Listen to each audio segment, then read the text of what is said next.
Assalamualaikum warahmatullahi wabarakatuh.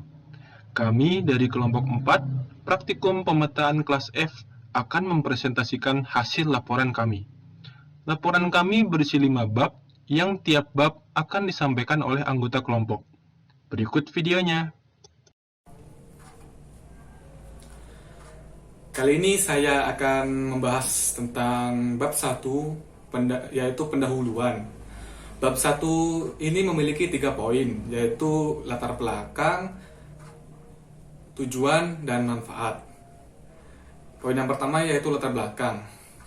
Ilmu ukur tanah adalah cabang dari ilmu geodesi yang mempelajari cara-cara pengukuran di permukaan bumi dan di bawah tanah untuk berbagai keperluan seperti pemetaan dan penentuan posisi relatif pada daerah yang relatif sempit. Sehingga unsur kelengkungan permukaan buminya dapat diabaikan. Oleh karena itu, survei dan pemetaan memiliki peran yang sangat penting di bidang teknik sipil supaya mendapatkan peta yang sesuai dengan lokasi dan memiliki ketelitian yang sesuai dengan yang dibutuhkan.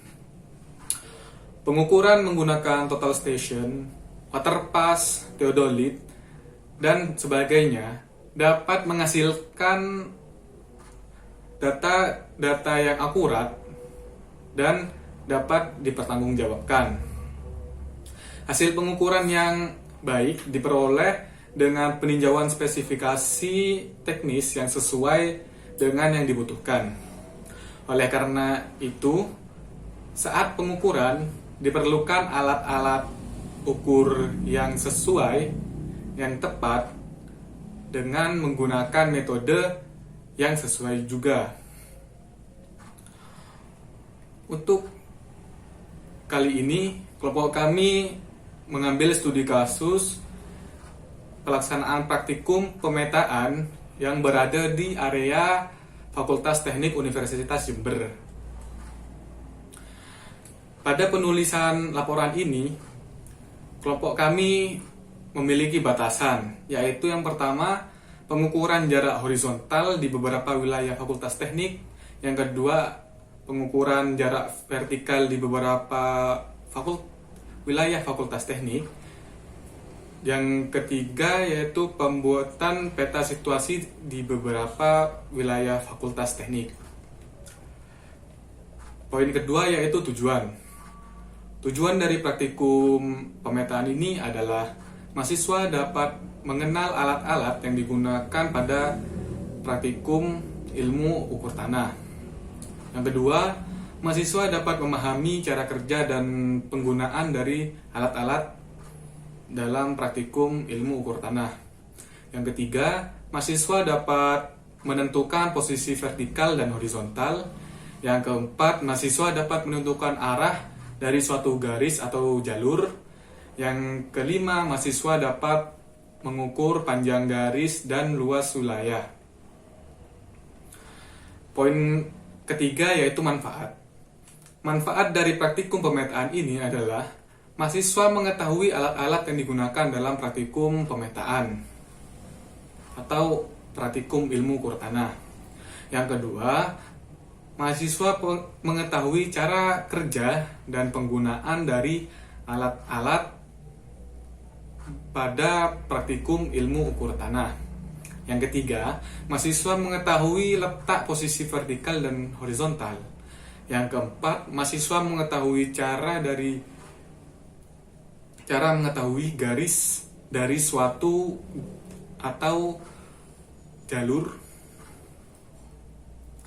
Yang kelima, mahasiswa dapat mengukur dan mengetahui panjang garis dan luas wilayah. Selanjutnya adalah bab 2 atau tinjauan pustaka. Nah, di format laporan praktikum pemetaan ini terdapat 4 poin yang harus kita jelaskan. Yang pertama yaitu pengukuran jarak, yang menjelaskan tentang teori dan prosedur pengukuran jarak dengan menggunakan alat total station. Yang kedua yaitu pengukuran sudut, menjelaskan teori dan prosedur pengukuran sudut dengan menggunakan alat total station. Poin yang ketiga yaitu penentuan titik koordinat. sama seperti yang sebelumnya, yaitu menjelaskan tentang teori dan prosedur penentuan titik koordinat dengan menggunakan alat total station. Kemudian poin keempat yaitu cara penggambaran. Di sini kita akan menjelaskan tentang cara melakukan penggambaran peta situasi dengan menggunakan penggambaran manual dan menggunakan software AutoCAD. Yang pertama yaitu pengukuran jarak. Pengukuran jarak pada total station ini memanfaatkan teknologi sinyal inframerah yang termodulasi. Sinyal ini akan dipancarkan oleh komponen pemancar kecil yang terdapat pada instrumen optik, lalu akan direfleksikan kembali oleh prisma kolektor atau objek yang berada pada titik survei. Pola yang terdapat pada gelombang sinyal ini akan dipantulkan dan diterjemahkan oleh komputer yang ada pada total station. Hasil pengukuran jarak akan dapat diperkirakan setelah beberapa kali melakukan pemancaran dan penerimaan frekuensi inframerah. Setelah itu baru dapat mulai dihitung jumlah bulat dari panjang gelombang ke target pada setiap frekuensinya. Untuk step-step pengukuran jaraknya, yang pertama adalah kita melakukan centering alat di titik A dan target di titik B. Kemudian kita hidupkan alat dengan menekan tombol power, bidik target, dan di halaman pertama nanti yaitu mode MEAS, tekan DIS untuk memulai pengukuran jarak. Ketika pengukuran dimulai, informasi IDM atau mode jarak posisi prisma akan muncul dengan cahaya flash. Ketika terdengar suara beep, maka data pengukuran jarak atau S, sudut vertikal atau ZA, dan sudut horizontal atau HAR akan ditampilkan. Kemudian tekan stop untuk menyelesaikan pengukuran jarak. Kemudian untuk poin berikutnya yaitu adalah pengukuran sudut. Dengan total station ini kita dapat melakukan pengukuran sudut dengan teknik electro-optical scanning melalui piringan atau silinder kaca yang memiliki penunjuk skala yang sangat presisi. Sebuah total station dengan fitur terbaru dapat melakukan pengukuran sudut dengan nilai akurasi hingga 0,5 arcsecond. Sedangkan pada total station yang biasa hanya mampu melakukan pengukuran sudut hingga 5 atau 10 arcsecond. Dengan step sebagai berikut. Yang pertama, kita bidik target atau target pertama ya. Kemudian di halaman pertama dari layar mode MEAS atau MEAS, tekan offset. Kemudian tombol offset akan menyala sehingga tekan offset sekali lagi. Sudut horizontal di target pertama akan menjadi 0 derajat. Kemudian bidik target kedua atau second target, dan yang terakhir tampilkan horizontal angle atau HAR antara kedua titik tersebut. Untuk poin selanjutnya yaitu pengukuran koordinat. Sebuah titik koordinat tidak dikenal yang terhubung dengan koordinat jelas. Dapat diperkirakan letak koordinatnya menggunakan instrumen total station sepanjang sebuah garis lurus. Penglihatan dapat menggunakan kedua titik tersebut. Sudut dan jarak dapat diukur dari titik total station ke titik survei. Sedangkan titik koordinat seperti X, Y, dan Z dapat diketahui dengan menggunakan rumus perhitungan, trigonometri, dan triangulasi pada titik survei. Masalah ini, beberapa total station telah dilengkapi dengan perangkat penerima yaitu Global Navigation Satellite System, sehingga titik koordinat dapat diketahui lebih mudah. Kemudian untuk poin terakhir yaitu cara penggambaran. Beberapa model total station telah dilengkapi fitur penyimpanan data elektronik secara internal untuk mencatat data-data hasil pengukuran. Sementara untuk model lainnya masih harus menggunakan pencatat atau penyimpanan data eksternal. Setelah data tersebut ditransfer ke komputer, software khusus pada komputer akan secara otomatis menerjemahkan hasil dan memvisualisasikan peta dari area yang telah disurvei. Data hasil yang telah di-download dari Total Station ETS berupa data measure dan data coordinate.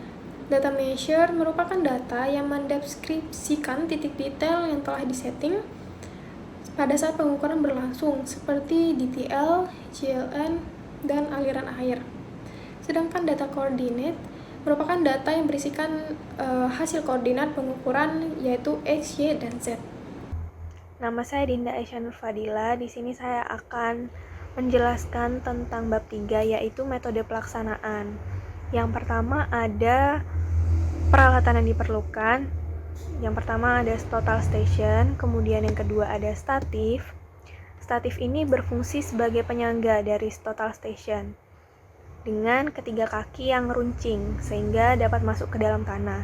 Nah, ketiga kaki statif ini dapat diatur tinggi rendahnya sesuai dengan keadaan tanah tempat alat itu berdiri. Kemudian untuk yang ketiga ada yalon, yang keempat ada prisma. Prisma sendiri digunakan sebagai pengganti rambu ukur pada teodolit ataupun waterpass. Prisma ini juga berfungsi sebagai pemantul data yang dikeluarkan dari total station dan kembali untuk memberi data koordinat. Yang kelima ada rollmeter.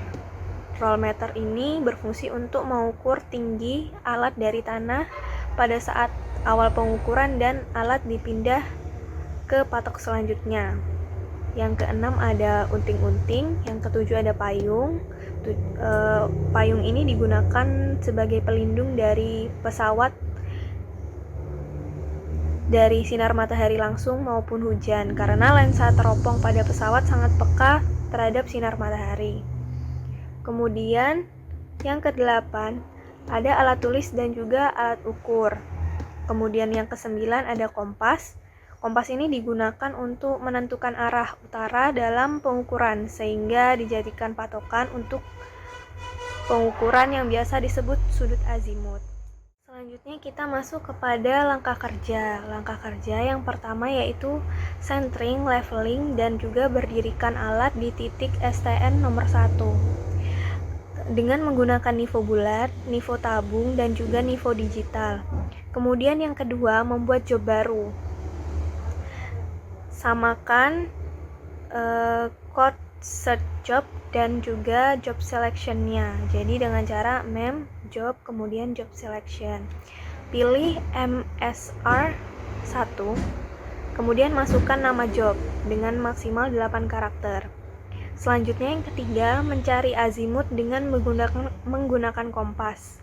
Yang pertama yaitu pasang kompas pada alat, kemudian putar alat hingga menuju arah utara.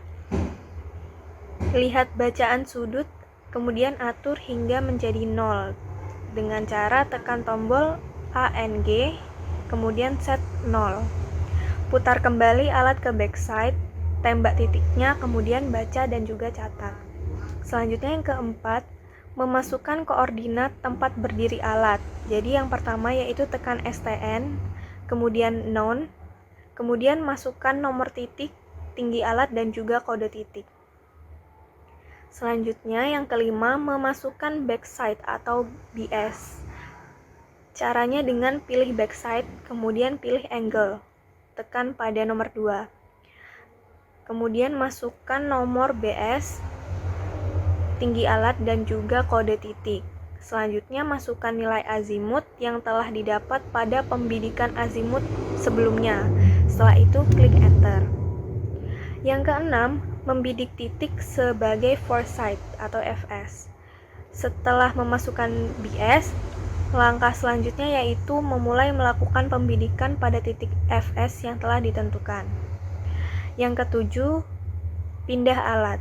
Setelah selesai melakukan pembidikan pada stasiun pertama atau ST1, pindah alat pada ST2. Dengan cara yang sama, bidik pada setiap titik sudut bangunan.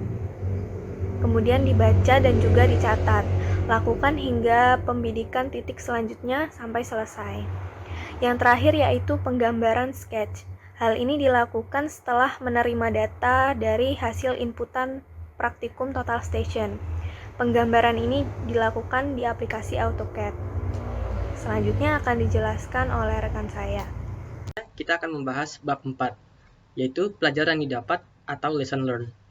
Secara umum, geomatika merupakan bagian dari ilmu ukur tanah. Menurut Brinker pada tahun 2000, ilmu ukur tanah merupakan ilmu sekaligus seni dalam menentukan titik-titik yang terlihat nisbi di atas, pada, dan di bawah permukaan bumi. Namun, dalam pengertian yang lebih umum, dianggap sebagai disiplin ilmu yang mencakup keseluruhan metode dalam proses pengumpulan dan pengolahan informasi tentang bumi dan lingkungan fisis. Brinker juga menambahkan bahwa dalam ilmu keteknik sipilan, ilmu ukur tanah atau geomatika merupakan ilmu yang cukup penting, karena ilmu ini telah dipraktikkan oleh manusia dari zaman dahulu kala, mulai dari hal-hal kecil semisal penentuan batas tanah dan pemetaan lahan. Era modern seperti ini, ilmu ini akan sangat dibutuhkan oleh manusia. Keilmuan ini sering digunakan sebagai tahapan untuk penentuan dan pengukuran pemetaan. Hartanto dan Kustarto pada tahun 2012 menambahkan bahwa pengukuran pemetaan merupakan proses penentuan posisi horizontal dan posisi vertikal setiap titik di lapangan. Titik-titik yang dimaksud adalah titik kontrol, titik bantu, dan titik detail. Selanjutnya, dapat disimpulkan bahwa pemetaan situasi atau disebutkan dalam kata lain, yaitu pengukuran detail peta, merupakan salah satu cabang dari ilmu ukur tanah atau geomatika. Sehingga, dalam ilmu keteknik sipilan dijadikan sebagai salah satu kompetensi dasar yang harus dimiliki setiap mahasiswanya. Oleh karena itu, dari kutipan-kutipan perkataan tersebut, kita dapat mengambil inti bahwa ilmu pemetaan merupakan salah satu dari ilmu yang penting dipelajari dan dipahami oleh mahasiswa teknik sipil, mengingat pentingnya pengetahuan akan kondisi geografis bumi di mana pekerjaan konstruksi dilakukan di atasnya. Pada bab 5 ini berisi tentang kesimpulan dan saran. Dari praktikum ini dapat disimpulkan bahwa yang pertama, alat-alat yang digunakan dalam praktikum ini adalah ETS atau Electronic Total Station, prisma, statif, yalon, dan pita ukur. Lalu yang kedua adalah cara kerja dari ETS yang dilakukan pada praktikum ini adalah Total Station merupakan perangkat elektronik yang dilengkapi piringan horizontal, piringan vertikal, dan komponen pengukur jarak. Dari ketiga data primer ini, yaitu sudut horizontal, sudut vertikal, dan jarak, bisa didapatkan nilai koordinat X, Y, dan Z, serta beda tinggi. Lalu kemudian data direkam dalam memori dan selanjutnya bisa ditransfer ke komputer untuk diolah menjadi data spasial. Yang ketiga, dasar-dasar pengoperasian pada alat tersebut adalah terdapat 3 halaman menu yang masing-masing menu mempunyai 4 submenu yang mempunyai fungsi masing-masing untuk pengukuran. Dan yang keempat, cara mengukur poligon dan detail situasi menggunakan alat total station adalah dengan membidik prisma yang diletakkan di atas titik detail atau titik poligon yang diinginkan. Serta setiap perpindahan titik poligon harus menentukan stasiun foresight dan backside. Yang kelima, titik-titik yang harus dibidik adalah mengelilingi daerah sekitar ruang 1, 2, dan ruang 3. Lalu yang keenam, cara mengolah data adalah dengan mendownload hasil data yang sudah tersimpan di alat total station.